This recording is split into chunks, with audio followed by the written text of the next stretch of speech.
the ITV Lunchtime News with Nina Hussain. Good afternoon. In life, Paul O'Grady entertained and campaigned. In death, his talent, his passion and his achievements have been praised by the Queen Consort, Sir Elton John, the broadcasting giants and all those impacted by his support. Battersea Dogs and Cats Home perhaps summed him up best. He was, they said, the champion of the underdog. An active campaigner for animal welfare and LGBTQ+ rights, Sir Elton thanked him for all his work in the fight against AIDS and HIV, saying, "Thank you for all the joy you brought into the world, Paul. You went places nobody had gone before." He did that through his alter ego, Lily Savage, and through his award-winning broadcasting career as himself. Nick Wallace looks back at the performer and the pioneer. The blonde bonsai herself, Miss Lily Savage. When Paul O'Grady's Lily Savage first sashayed into our front rooms in the early 90s, it was simply no one else like her. Well, good evening and welcome to my little show. Now, you'll have to excuse the way I'm dressed because I've just come straight from work. Savage was Paul O'Grady's passport to a successful career, hosting multiple TV shows with an acerbic and self-deprecating wit. I'm not drunk, it's these mules that are death strapped. Honest to God, Bob, I haven't had a drop. O'Grady took a risk when, in 2004, he retired his more famous alter ego and began presenting TV programmes as himself. Talking of nets, George Osborne, what do we think? Is it up or is it down? Do you know what? I'd sooner have Ozzy Osbourne as Chancellor.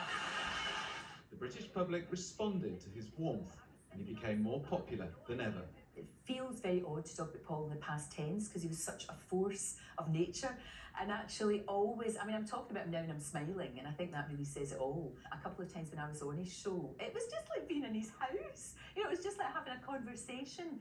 He was the master. His close friends today spoke of Paul O'Grady's passion for life.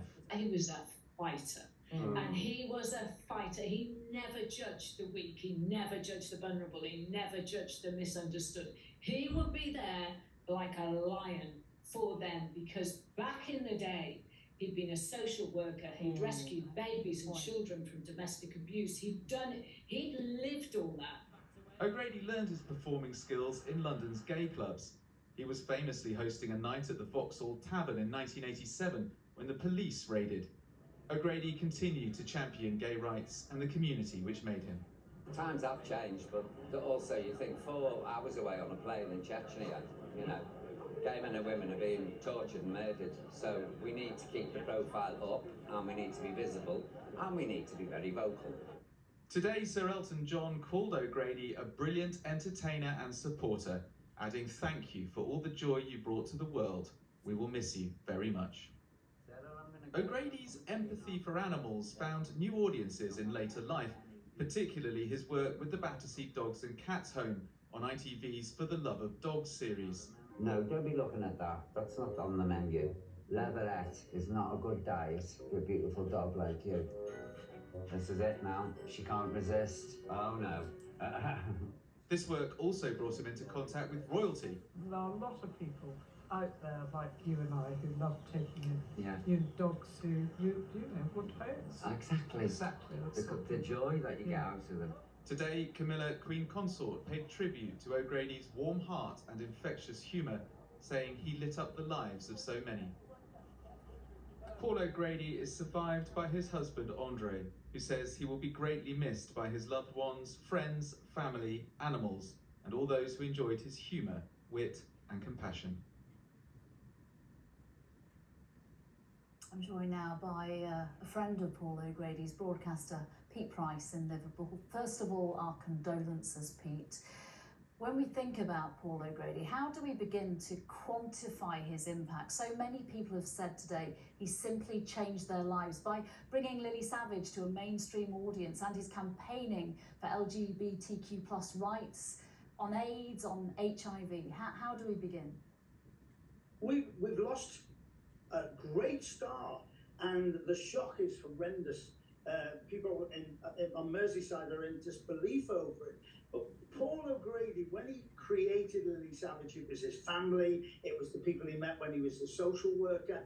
And when he was Lily, he took no prisoners. But he knew when to hang the frock up because he knew he had more to give, and he really did. He gave so much. Last time I interviewed him, I'll never forget, I was speaking to him on the, I said, "How are you?" He said, "Oh, I'm having a cup of tea, I'm having a cup of tea." Meh.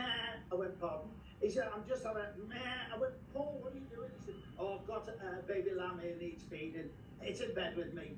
I mean, he took no prisoners at all. He was amazing, and I helped him, and he always says that I helped him go to mainstream. He was working in a theatre in Liverpool, and he came on my show for 3 hours and every ticket sold out. He made the transition, but he changed television in at tea time. Incredibly, he got millions of listeners to his show and viewers. He brought all the famous people in. So he changed television. He's made so many inroads to show business. And Scylla was one of his dear friends. Barbara Windsor was one of his dear friends. He'll be up there now, and they'll be going, "What's all this fuss about? What's going on?" I really do hope so.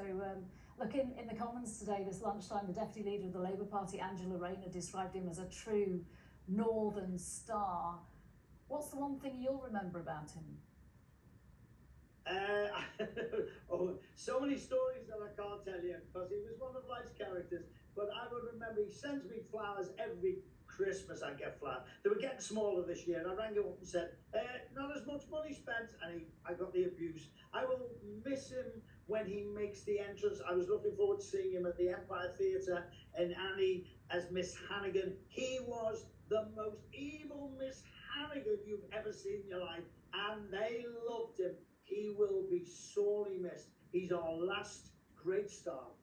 Yeah, and what about, the campaigns, if we're talking about animal welfare or LGBTQ plus rights, those campaigns, they will really miss his input and how active he was in both of those fields, right?